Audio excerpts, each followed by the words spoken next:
चलिए आज के विषय में थोड़ी गहराई से उतरते हैं। हमारे सामने the 1975 Indian emergency and its impact शीर्षक वाले दस्तावेज के कुछ अंश हैं। हमारा मकसद है कि इन अंशों के जरिए भारतीय इतिहास की इस अहम राजनीतिक घटना की परतों को खोले और समझें। मतलब इसमें क्या खास बातें बताई गई हैं। तो दस्तावेज हमें सीधे ले जाता है 25 जून 1975 के दिन पर। ये वो तारीख थी जब तत्कालीन प्रधानमंत्री इंदिरा गांधी ने राष्ट्रीय आपातकाल की घोषणा की थी। स्रोत इसे हल्के में नहीं लेता, वो इसे कहता है भारत के इतिहास की सबसे बड़ी राजनीतिक घटनाओं में से एक। ये अपने आप में एक वजनदार बयान है ना? ये हमें सोचने पर मजबूर करता है कि आखिर क्यों इसे इतना बड़ा दर्जा दिया गया। बिल्कुल, ये सबसे बड़ी घटनाओं में से एक वाली बात यही गौर करने लायक है। ये सिर्फ एक राजनीतिक फैसला नहीं था, बल्कि स्रोत का ये कहना इशारा करता है कि इसका असर बहुत बहुत व्यापक और गहरा था, शायद ऐसा जो पहले नहीं देखा गया था। ये हमें उस दौर की गंभीरता का अंदाजा देता है जिसकी हम यहाँ चर्चा कर रहे हैं। मीडिया पर सेंसरशिप लगा दी गई, मतलब खबरों पर सरकारी नियंत्रण। फिर नए कानून लाए गए जिनका स्वरूप शायद सामान्य कानूनों से अलग रहा होगा। और फिर राजनीतिक विरोधियों की गिरफ्तारी, उन्हें सीधा जेल भेज दिया गया। साथ ही आम नागरिकों के उनके मौलिक अधिकारों को भी सीमित कर दिया गया। ये सारे कदम एक साथ, ये वाकई दिखाता है कि हालात कितने असाधारण रहे होंगे। हाँ, और ये जानना महत्वपूर्ण है कि ये कदम कितने सिलसिलेवार और कितने निर्णायक थे। स्रोत इन कार्यवाहियों के असर को सीधे तौर पर देश की लोकतांत्रिक व्यवस्था से जोड़ता है। वो कहता है कि इन कदमों ने देश की लोकतांत्रिक व्यवस्था को हिलाकर रख दिया। ये बहुत मजबूत शब्द हैं, हिलाकर रख दिया। बिल्कुल। मतलब सिर्फ कानून व्यवस्था का सवाल नहीं था, बल्कि लोकतंत्र की बुनियाद जैसे अभिव्यक्ति की आजादी, विरोध का अधिकार, नागरिकों के मौलिक अधिकार, हाँ, इन सब पर सीधा असर पड़ा। दस्तावेज का इशारा साफ है कि ये महज प्रशासनिक फेरबदल नहीं थे, ये तो व्यवस्था के चरित्र को बदलने वाले कदम थे। बिल्कुल। लोकतांत्रिक व्यवस्था को हिलाकर रख देना, ये वाक्यांश अपने आप में बहुत कुछ कहता है। इसका मतलब शायद ये है कि जो चीजें लोकतंत्र में सामान्य मानी जाती हैं, जैसे खुली बहस, सरकार की आलोचना का अधिकार, हाँ, या बिना डर के अपनी बात रखना, हाँ, उन सब पर एक तरह से रोक लग गई थी। स्रोत इस बदलाव को हल्के में नहीं ले रहा। और ये सिर्फ कुछ दिनों या हफ्तों की बात नहीं थी। दस्तावेज इस बात पर भी रोशनी डालता है कि ये आपातकाल कितना लंबा चला।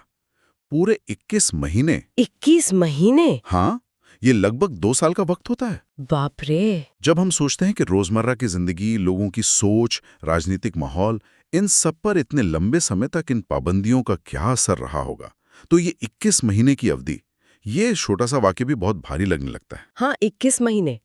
ये तो एक पूरी पीढ़ी के युवा होने का समय हो सकता है, किसी के करियर की शुरुआत हो सकती है।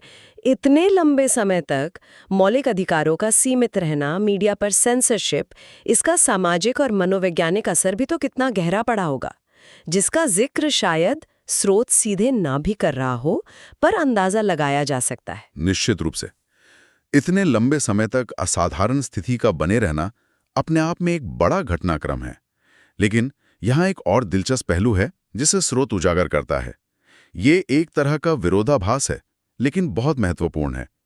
दस्तावेज कहता है कि इसी मुश्किल दौर में, जब लोकतांत्रिक अधिकार सीमित थे, तब भारत के नागरिकों ने लोकतंत्र की असली शक्ति को समझा। अच्छा, ये बात थोड़ी चौंकाने वाली लगती है ना? हाँ, मतलब एक तरफ लोकतंत्र पर अंकुश लगाया जा रहा है और दूसरी तरफ लोग उसी लोकतंत्र की ताकत को समझ रहे हैं।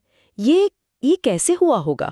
क्या स्रोत इस पर कुछ और बताता है कि ये समझ कैसे विकसित हुई? स्रोत सीधे तौर पर कैसे का विवरण तो नहीं देता, लेकिन ये अवलोकन अपने आप में गहरा है। शायद इसका मतलब ये है कि जब लोगों ने अपने अधिकारों को खोया या उन पर पाबंदी महसूस की, तब उन्हें पहली बार एहसास हुआ कि ये अधिकार कितने कीमती हैं।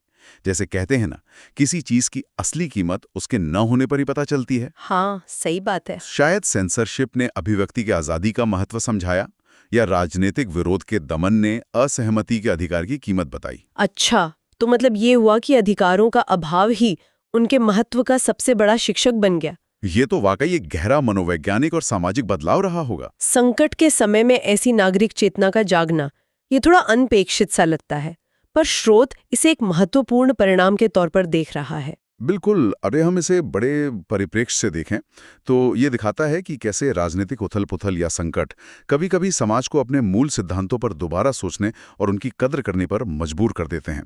ये आपातकाल का एक अनपेक्षित लेकिन शायद उतना ही महत्वपूर्ण नतीजा था जिसका जिक्र स्रोत करता है। ये सिर्फ दमन की कहानी नहीं बल्कि एक तरह की जागृति की कहानी भी बन जाती है, जैसा दस्तावेज बता रहा है। तो फिर इस पूरे दौर का निचोड़ क्या निकलता है? क्या ये सिर्फ 21 महीने का एक बुरा सपना था जो खत्म हो गया, या इसका असर लंबे समय तक रहा? स्रोत इस बारे में बिल्कुल साफ है। वो कहता है कि इस 21 महीने की अवधि का देश के राजनीतिक इतिहास पर स्थायी और गहरा प्रभाव पड़ा। स्थायी? हाँ, यहाँ स्थायी शब्द बहुत महत्वपूर्ण है। ये बताता है कि आपातकाल सिर्फ एक अस्थायी घटना नहीं थी जिसका असर समय के साथ खत्म हो गया हो, बल्कि इसने आने वाले समय की राजनीति, समाज और शायद संस्थानों को भी आकार दिया। हमेशा के लिए देश के राजनीतिक इतिहास पर गहरा प्रभाव डाला। इसका मतलब है कि आज भी हम शायद उस दौर के कुछ असर देख सकते हैं। हो सकता है कानूनों में, राजनीतिक बहस के तरीकों में, या नागरिकों की सरकार से अपेक्षाओं में। स्रोत भले ही इसका विस्तार से वर्णन ना करे, लेकिन ये स्थायी प्रभाव वाली बात सोचने पर मजबूर करती है। हाँ, ये वाक्यांश हमें आमंत्रित करता है कि हम उस दौर के बाद हुए बदलावों को इसी नजरिए से देखें, चाहे वो संवैधानिक बदलाव हो, राजनीतिक दलों का उदय या पतन हो, या फिर नागरिक अधिकारों को लेकर बढ़ी हुई जागरूकता हो। स्रोत का इशारा है कि इन सब के तार कहीं न कहीं आपातकाल के अनुभव से जुड़े हो सकते हैं। तो अगर हम इस पूरी बातचीत को समेटें जो हमने इस दस्तावेज के अंशों के आधार पर की है, तो क्या मुख्य बातें निकल कर आती हैं? देखिए, संक्षेप में कहें तो ये दस्तावेज हमें 1975 के आपातकाल को एक महत्वपूर्ण मोड़ की तरह दिखाता है। इसकी शुरुआत होती है घोषणा से, जिसे एक बड़ी राजनीतिक घटना कहा गया है।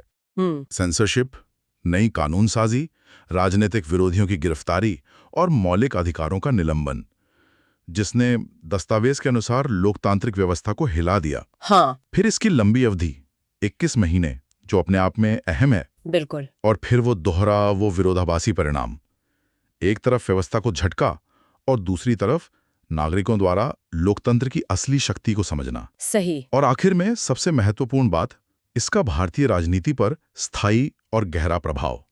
स्रोत बहुत कम शब्दों में एक बहुत बड़ी और जटिल कहानी की रूपरेखा पेश कर रहा है। सही कहा।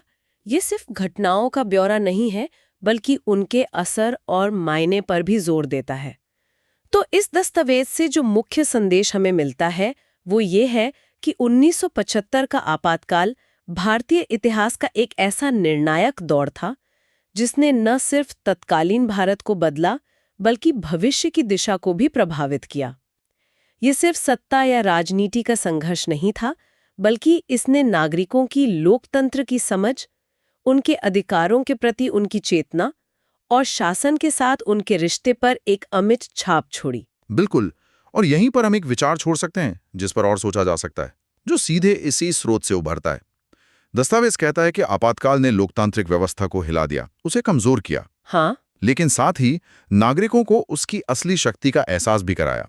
ये जो द्वंद्व है, ये जो विरोधाभास है, ये हमें क्या सिखाता है? हाँ, ये सोचने वाली बात है कि कैसे एक अनुभव जो लोकतंत्र को सत्ता पर कमजोर करता नजर आता है, वही अनुभव अंदर ही अंदर लोगों में लोकतंत्र की जड़ों को मजबूत भी कर सकता है। क्या इसका मतलब ये है कि लोकतंत्र सिर्फ संस्थाओं या कानूनों में नहीं रहता, बल्कि लोगों की चेतना और उनके अनुभवों में भी जिंदा रहता है? शायद यही सवाल है जिस पर यह दस्तावेज हमें छोड़ जाता है। ये हमें इस बारे में सोचने पर मजबूर करता है कि समाज गंभीर राजनीतिक संकटों का सामना कैसे करता है, उनसे क्या सीखता है, और कैसे कभी-कभी सबसे मुश्किल हालात भी अप्रत्याशित रूप से, हम कह सकते हैं, सकारात्मक बदलावों की जमीन तैयार कर सकते हैं। ये विरोधाभासी शायद इस पूरे घटनाक्रम का सबसे स्थायी सबक हो, जैसा कि स्रोत की बातों से लगता है।